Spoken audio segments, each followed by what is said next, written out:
Midnight. Black. Pitch black. The town of Oakhaven slept, or tried to. Then the sound. A terrible sound. It ripped through the silence like a jagged claw. It came from under the old bridge, Deadman's hollow bridge. That's what everyone called it. Windows rattled in their frames. Dogs howled, a mournful, terrified sound. People woke up, instantly. Cold sweat slicked their skin, their hearts hammered. What was that noise? It wasn't an animal. It wasn't a machine. It sounded like metal, twisting metal, and something else, something screaming. A long, chilling scream that echoed and echoed through the valley. The town of Oakhaven held its breath, waiting, dreading the next one. Ellie jolted awake. Her heart hammered against her ribs. Thump, thump, thump, like a trapped bird. That sound. She thought she knew that sound, or did she? It was like a half-forgotten nightmare, a memory, a horrible, cold memory trying to surface. She crept to her bedroom window, the one that faced the hollow. Darkness greeted her, deep, impenetrable darkness. But the sound was still there, fainter now, like a dying breath. A metallic sigh that whispered on the night air. Her skin crawled, goosebumps everywhere. Little bumps of fear. Something was terribly wrong down there by the bridge. Terribly, terribly wrong. She just knew it. Ellie couldn't shake the feeling, that awful, creeping feeling of dread. It clung to her like cobwebs. The scream from the bridge, the twisted piece of metal she'd found. It all meant something, she was sure of it, something terrible, something that was tied to her past, her hidden, painful past. Her mother. Her mother had died near Deadman's Hollow, so many years ago now. A car accident, they had all said. The official report called it a tragic, sudden accident. But Ellie always wondered, she always doubted, she always feared. Was it just an accident? A simple loss of control on a dark road? Or was it something more? Something that lived and breathed in the deep shadows of the hollow. Her mother had been an artist, a dreamer, always chasing unusual things. She loved old places, mysterious places, places like Deadman's Hollow Bridge. She used to tell Ellie stories, stories about the bridge. Not scary stories, not at first. They were just strange tales, whispers she'd heard from older folks, about unexplained lights seen flickering under the ancient arches, about disembodied voices carried on the wind when no one was there. Ellie remembered her mother's eyes when she told those tales, bright, curious, perhaps too curious for her own good. Now those once innocent memories felt like warnings, dark, chilling warnings from beyond the grave. The bridge had called to her mother, and in the end it hadn't let her go. The police report was simple. Too simple, Ellie always thought. Lost control of the vehicle. That's what it said. No suspicious circumstances.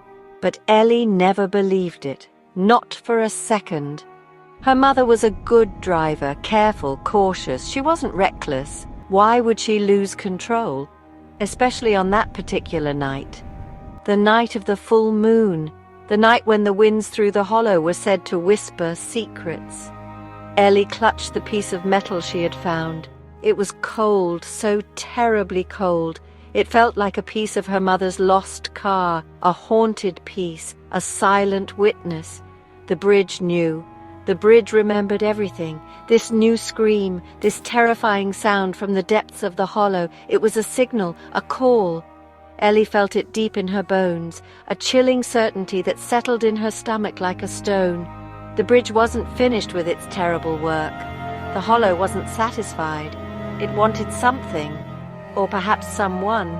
Her mother's death was a mystery, a dark, unsolved puzzle she had carried for years, and now it felt as if the puzzle pieces were stirring, shifting into a new, horrifying pattern. Ellie knew what she had to do. There was no other choice. She had to go back to Deadman's Hollow, back into the heart of the nightmare. Ellie knew she needed help. She couldn't face the chilling secrets of Deadman's Hollow alone. Not again. The memories were too strong, too dark and overwhelming. First, she went to see Liam, her best friend, or at least her closest friend.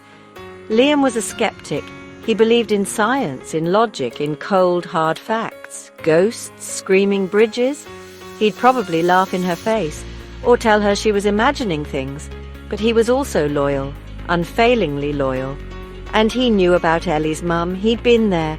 He'd seen how her death had haunted Ellie for all these years. Maybe, just maybe, he would put aside his skepticism and actually listen. She had to try. A scream? Liam raised an eyebrow, his trademark skeptical look. Ellie, are you sure? Like, really sure? He fiddled with a pen he always carried. Click, click, click. The sound was usually annoying. Today it was unbearable. It wasn't just a scream, Liam, it was different, she insisted, her voice low and urgent. She told him about the twisted metal, the unnatural coldness, the suffocating fear that had gripped her. She told him about her mother, her lingering suspicions, her growing dread that something terrible was repeating itself. Liam listened. His usual smirk slowly faded. His eyes grew serious, concerned. The whole town heard it, Ellie, he finally said. Something definitely happened. He wasn't laughing. He was worried. Good. That was a start. Next, the really hard part. Her father, her estranged father. They hadn't talked much since her mother died. Not really talked, anyway. Just surface words. Empty phrases. He lived alone in the old family house, surrounded by his memories and his silence. He feared the hollow, too. Ellie knew it instinctively. He never went near it. He avoided even looking in that direction. He blamed the bridge for her mother's death. He blamed something unseen, something evil that lurked there, but he would never say it, not out loud. He just shut down, froze up inside. Would he help her uncover the truth? Or would he tell her to stay away, to forget the past, to leave the shadows undisturbed and sleeping? She found him staring out the kitchen window, towards the dark line of trees that marked the edge of Deadman's hollow. His face was grey, tired. He looked much older than his years. "Dad," she began, her voice trembling slightly despite her resolve. "About last night. The noise from the bridge." He turned, slowly. His eyes met hers. They were full of a familiar pain, a pain she knew so well. "I heard it too, Ellie," he said, his voice raspy, as if he hadn't used it in days. "It's starting again, isn't it?" He didn't try to stop her. He didn't tell her to be careful, like most fathers would. He just nodded, a slow, grim nod of resignation. "Your mother? She was looking for something there," he whispered, his gaze distant. "Something old, something dangerous." Section 4. Whispers Beneath the Arch. The three of them stood at the edge of the woods, Ellie, Liam and her father, a strange, uneasy trio. Deadman's Hollow loomed below them. Dark, silent, waiting. It felt like a hungry mouth ready to swallow them whole. The air was cold. Colder than it should be for a late May afternoon. Sunlight struggled to pierce the thick, oppressive canopy of leaves above. Shadows danced like ghostly figures. "Are you sure about this, Ellie?" Liam whispered, his voice tight with nervousness. He kept glancing around. Ellie nodded, though her own heart was pounding. She had to know, for her mother, for herself, for an answer. Her father carried an old, worn leather satchel. It looked heavy. What was inside? Tools? Or something else, something stranger? They descended, carefully, slowly. The path was steep, treacherous. Loose stones skittered under their feet. Twigs snapped under their weight. The sounds were loud, too loud in the unnatural stillness. The silence of the hollow pressed in on them, heavy, suffocating, like a physical weight. Then they saw it. The bridge. It rose before them, massive stone arches climbing into the dim light, covered in dark green moss, stained with age, and something else. Dark patches on the stone. like old bloodstains or shadows that had become permanently etched into the rock. A shiver ran down Ellie's spine. This place felt wrong, so deeply, terribly wrong. The air beneath the bridge was icy, unnaturally cold. It bit at their skin. Her father knelt and opened his leather satchel. Inside, not tools for repair, not ordinary things, small cloth pouches filled with dried herbs that smelled pungent and strange, pieces of white chalk, and a very old leather-bound book. Its pages were yellowed and brittle. "What is all that stuff, Mr. Henderson?" Liam asked, his eyes wide with a mixture of fear and fascination. "Protection," Ellie's father said, his voice grim and low. "Old ways, forgotten ways." He began to draw symbols on the damp earth at the base of a massive stone pillar. Circles, intersecting lines. Strange, spidery symbols Ellie had never seen before. "Your mother. She learned about these," he said, his voice tight, not looking at Ellie. "She thought they could help, keep things contained." Ellie moved away slightly, drawn by an unseen force. She explored the base of another massive stone pillar. The ground here was soft, disturbed, as if something had been digging or something had emerged, recently disturbed. And there, half buried in the mud and decaying leaves, was another piece of metal, larger this time, bent and twisted, scratched deeply, just like the other one she had found. But this piece had something else, a faint tracing on its rusted surface, a symbol, almost invisible, but it was there, the same kind her father was drawing in the dirt. Had her mother drawn this, years ago, a protective ward to keep the evil at bay, and if so, had it failed? The thought sent a fresh wave of icy terror through her. Section 5. The Keeper of Dark Law. Suddenly a voice, raspy, old. It seemed to come from the deepest shadows beneath the bridge. "You shouldn't be here." An old woman emerged, slowly as if from the earth itself. She was bent and gnarled like an ancient weathered tree. Her eyes were like chips of flint, sharp, knowing. They missed nothing. She carried a woven basket filled with roots and herbs. Her name was Agnes, Agnes Periwinkle. She lived alone, deep in the woods on the far side of the hollow. Some of the townsfolk called her a healer, a woman of natural remedies. Others whispered a different word. Witch. She knew all the secrets of Oakhaven, especially the dark secrets, the ones that festered in places like Deadman's Hollow. "This bridge, it's hungry," Agnes croaked, her ancient gaze fixed on the dark, stained stone above them. "It always has been. It takes. It remembers everything." She then looked directly at Ellie. A knowing, pitying look that made Ellie's skin crawl. "Your mother, she came to me, many years ago, asking questions about the symbols, about the whispers." Agnes pointed a bony, trembling finger at the chalk marks Ellie's father had just finished drawing. She wanted to quiet the bridge, to bind what sleeps fitfully beneath these stones. Agnes paused, her eyes seeming to look into a dark past. "But some things don't want to be bound, child," she finally said. "Some things just want to scream." Agnes told them stories then, ancient tales, of the land as it was before the bridge was ever built.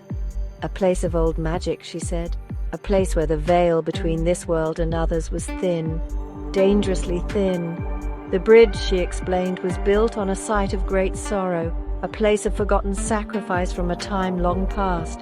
They disturbed something powerful when they laid those first stones, she rasped, her voice like dry leaves skittering across pavement. Something old and angry, something that should have been left alone. It seeped into the rock, into the iron, into the very soul of this place. The screams? They were its voice, its rage, its unending hunger.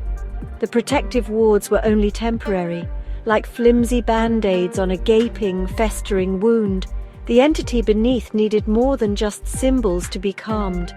"Your mother was close," Agnes continued, her voice dropping to barely a whisper, making them lean in to hear. "So close, she found a ritual, in an old forbidden book, a dangerous ritual, but perhaps the only way.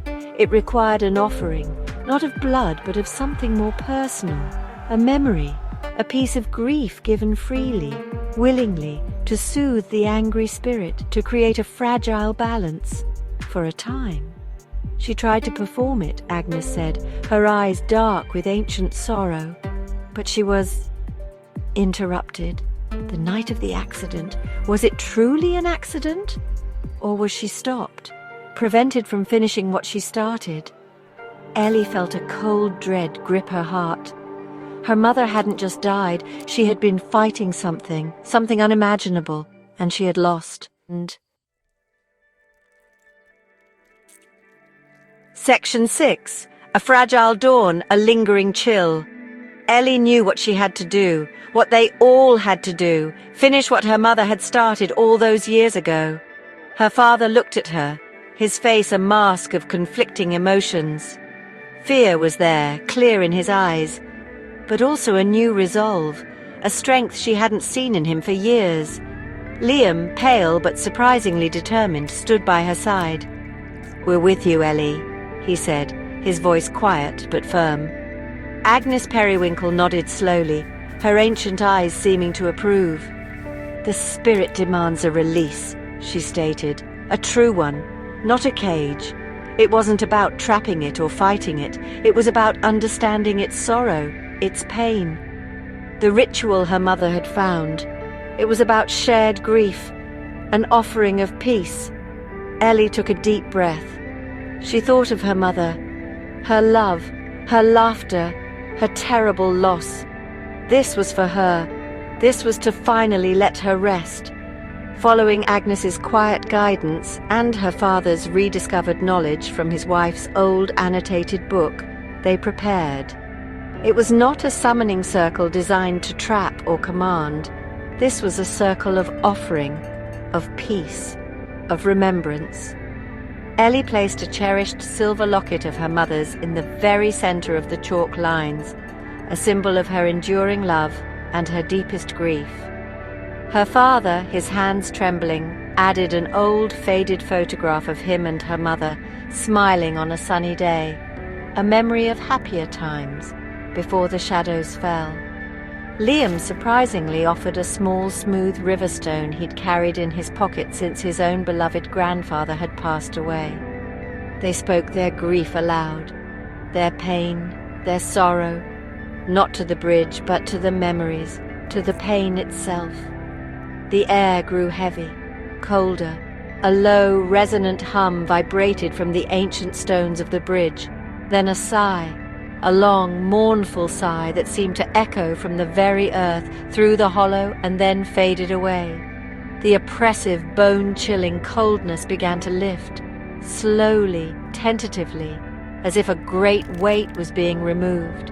The shadows under the bridge seemed less deep, less menacing, less hungry. A faint warmth, almost imperceptible, touched Ellie's cheek, like a gentle, comforting hand. Was it her mother? Or was it the ancient spirit of the hollow, finally finding some small measure of solace? The terrible tension in the air eased. The constant prickling feeling of being watched finally faded away. Agnes smiled, a rare, faint smile that softened the harsh lines of her face. "It is done," she whispered, "for now." The bridge was quiet. The hollow was still. A fragile, uncertain peace settled over Deadman's Hollow. They had faced their fears, their personal grief, and they had survived. They walked out of Deadman's Hollow as the first pale light of dawn touched the tops of the trees. The world felt different, lighter somehow, but not entirely free, not completely cleansed. Ellie knew the peace was temporary. Agnes had said so, for now. The bridge still stood. Its massive stones still held ancient secrets, ancient power, ancient sorrow. The entity was appeased, perhaps, not vanquished. It slept, for now. But for how long? What would happen when it woke again? When would the next terrible scream tear through the night? Ellie shivered, despite the faint warmth of the morning sun on her skin. The haunting mystery of Deadman's Hollow wasn't truly over. Oh no, it was just waiting. Waiting for the next night, the next curious soul, the next victim. Reader, beware, you could be next.